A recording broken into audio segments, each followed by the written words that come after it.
The fantasy of the agent story is working undercover missions, seducing assets, stealing information, performing assassinations, doing all the really sort of dirty work, all the black ops work that you can't hand over to a soldier. I've got them in my sights. I think the people who are going to enjoy playing the Consular, if you're, more of the sort of explorer, investigator, it's people who want to learn sort of maybe the secret history behind the galaxy, behind even some of the secrets of the Jedi. The ritual is a difficult one to learn, Jedi. I am ready, Master. You're a character who has unparalleled wisdom and insight. You're fighting a war on two battlefields, essentially. You're fighting, the physical war for the Republic to save lives. You're also fighting for the soul of the Republic. Would you risk your life to save a Voss outsider? I accept the dangers. The agent storyline is really interesting because you've got this whole galactic war going on, unfolding around the player. You got terrorist plots, you got subtle nuances of government politics, and the moral choices that the agent makes they're very interesting because you're not really sure where everyone's true allegiances lie. I think the Consular's more sort of defensive. He's sort of unraveling all those plots. You're, investigating things, finding the ancient lore that'll help you, and always kind of defending the Republic. A person who would enjoy playing the agent is someone who does not mind doing the dirty work for the Empire. In combat, it kind of plays the same way. The agent is a master control of the field that they're playing on. The Consular actually should appeal to a wider range of players, because he has a little bit of everything. He can be a really strong healer, he can defend his friends as a tank, or he can just be a flat-out damage dealer, hurling rocks at things with telekinetics and slicing things with his lightsaber. You're dealing with someone who has telekinetic abilities. You've got your vibro knives, Force healing, sniper rifles, Force quake. In any duel between an agent and a Consular, I'd have to give the edge to an agent. I'm trained to kill Jedi. The marksmanship sniper has the longest range in the game, and he will completely dominate a player until they get into their attackable range. The agent is going to leg shot the Sage, and then he's going to wind up his powerful attacks. He's going to start ambush, series of shots, snipe. He's got all these weapons at his disposal that he'll use to completely annihilate the Sage. First thing I'm going to do is put up Force armor, so I have an extra barrier of health to absorb whatever burst he's going to send my way. Next thing I'm going to do is hit him with Force Imbalance, which is the only ability I've got that can sort of hit him even at that long range. And that's going to suck some of his life away and give it to me. And hopefully that'll help me get through that first sort of spike of damage. Then I'll hit Force Speed, and I'll run up to him, and then that advantage of his is gone. The agent has the tools at his disposal. He has a short range stun. He has a flashbang. So what I want to do is cause him to think that he's winning, and then counter him. An agent always wins with preparation. Close, but I think the Consular. Obviously the agent. Consular's definitely going to win.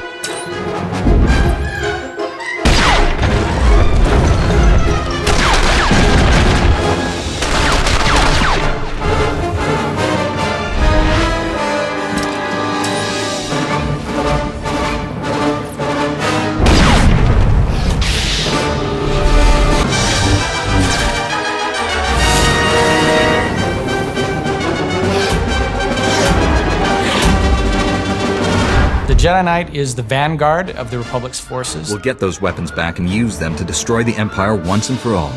You are going up against the greatest evil that the galaxy has ever known. It is a huge fight with everything at stake. Just a reminder, this is an Imperial world. If we tweak the local authorities, they can make life really hard. I like tweaking with authority. What makes the bounty hunter awesome is a sense of independence and the toughness to back it up. Being able to bend the rules or just flat out break them. It's very much the man with a gun against the world. He wants to earn some money, he wants to earn a reputation, or he can just be, a killer, a cold-hearted killer. The fantasy of the Jedi Knight is saving the galaxy or saving yourself or falling to the dark side, but it's direct and earnest and elegant, and his fighting style is the same way. I think it depends on how the player wants them to, but the bounty hunter can live by a code as much as the Jedi does. It's just they don't always see eye to eye on how that plays out. You will drop your weapons and surrender to me. You will realize what a complete idiot you are.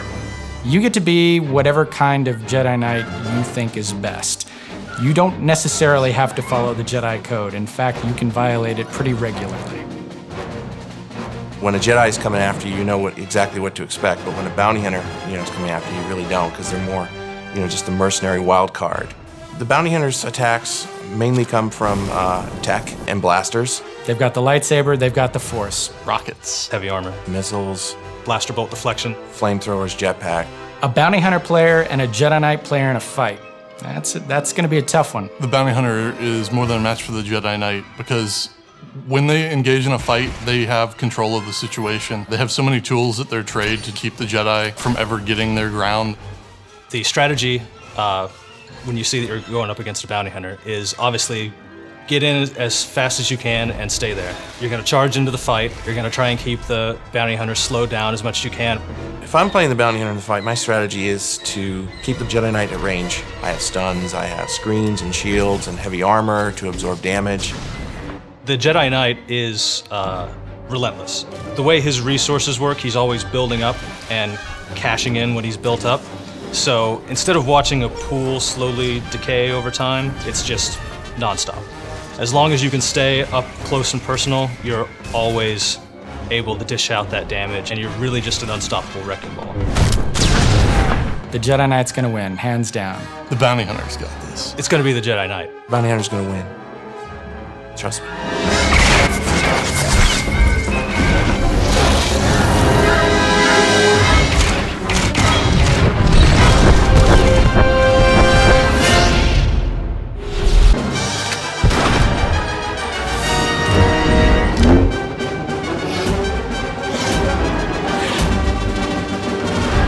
You're about to find out what we're made of.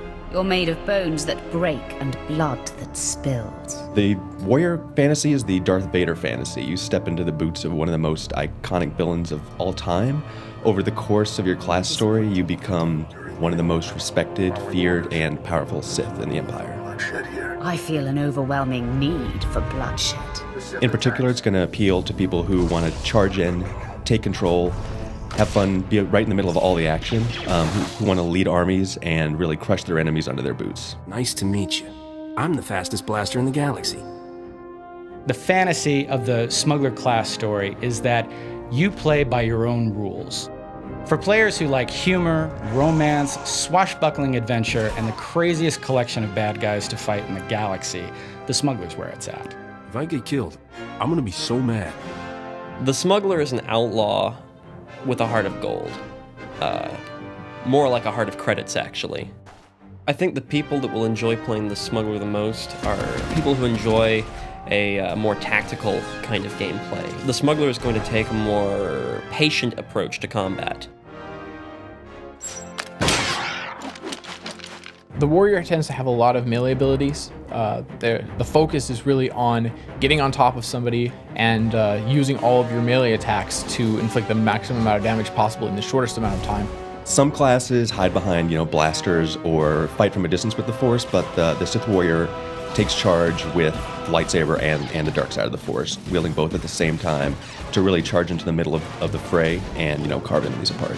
There is no one right way to play the Smuggler. You can be the crazy run and gun specialist. You can be the stealthy guy. You could even be the combat medic, shooting holes in people and then patching them up again. The Smuggler has a number of tricks that no one else has. So he's got a lot of good ways of escaping. He's got the flash grenade. He has the ability to go back into stealth during a fight. Generally, the warrior should win a fight against the Smuggler. The Smuggler does not have a lightsaber. Everything from flashbang grenades to thermal detonators, and can I just say, blaster shotgun? A lot of smash and a lot of force scream and a lot of force charge. Sucker punch. And then, of course, there's force choke.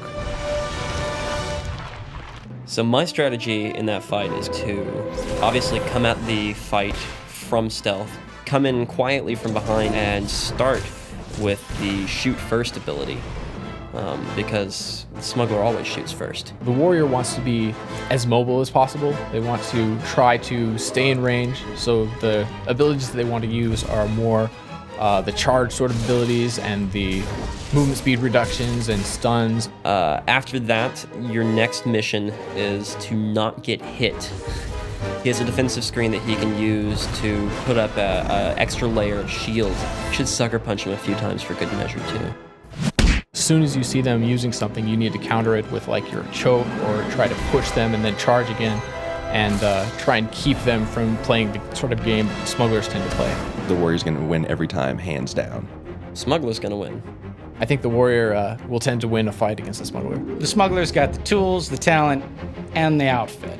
No contest.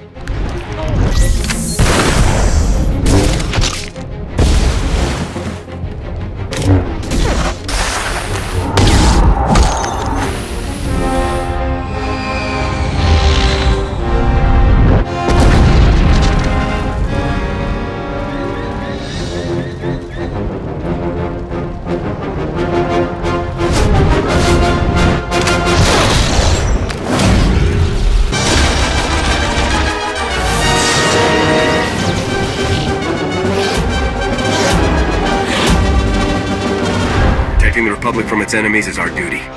I'm glad I can depend on you to do what's necessary, Lieutenant.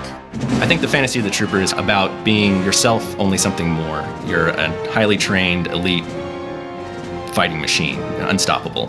You're an officer, you have extreme responsibilities, major decisions to make. You decide how things get done. If you try to take me down, I'll wipe your squad out. The Trooper is shoot first, ask questions later. The Inquisitor is always thinking, always calculating, always trying to figure out what the best path is. What do the artifacts do exactly? They will make you more powerful than you could imagine. I have foreseen it. People are going to get pulled to the Inquisitor story that both want to be the mastermind and really pull the strings behind the scenes, or people who really just want to shoot lightning out of their hands. Tell us where they took it. The appeal of being a trooper is that you get to be the defender of what your ideals are against the face of really just pure evil. I mean, the Empire are the bad guys for sure, and you get to be in a very real way the defender of peace. The Inquisitor starts as a slave, but quickly she finds that she has her own path that has nothing to do with being a slave in the past. She fits in quite well with the Sith. That whole attitude of, yes, I belong here, everyone should recognize that, is pretty awesome. The Trooper is a guy who isn't born with superpowers. He's an everyman thrust into these crazy situations. When you're playing an Inquisitor, especially when you're playing an Assassin, the combination of stealth and a heavy hitting lightning ability is just something you cannot underestimate. She's very sneaky, very stealthy, and has a lot of upfront damage on demand. 2 words, massive cannon. I've got it, you don't. That's really the bottom line with the Trooper. Double-bladed lightsabers, the Force. Rocket launchers. She's got stealth. Grenades, missiles. She shoots lightning out of her hands, and she is the evil that nobody expects. When I finish my ascent, all will bow or face my might. Inquisitor, Trooper, they get into a fight. Inquisitor, eventually he's gonna get tired, swinging the lightsaber, shooting all this lightning, all that. Trooper doesn't get tired, he just reloads. The Inquisitor has all the advantages here. She gets to start the fight on her terms, she gets to control the Trooper. The Trooper's heavy armor is just slowing him down. Once she shows up and the Trooper actually turns around that giant gun, all she's going to do is stun him, take off, and then come back out and do it to the poor guy again and again. I know that the fight's going to start when I'm not ready for it, so I'm going to need to be able to push her away with concussion charge, and when I have her where I want her, I'm going to hit her with an explosive demolition charge. The truth of the matter is, I don't need to hit her too often in order to take her down. The Inquisitor has a lot that she can use to take down a Trooper. She still has Force Lightning, and so even when she is out of range or finds herself in a tight spot, she has those long-ranged attacks. It's absolutely going to be the Trooper. We're coming, and we're bringing guns. The Inquisitor is going to win. Trooper's going to win. No question. The Inquisitor is going to win this fight because she's got everything on her side, including the dark side of the Force.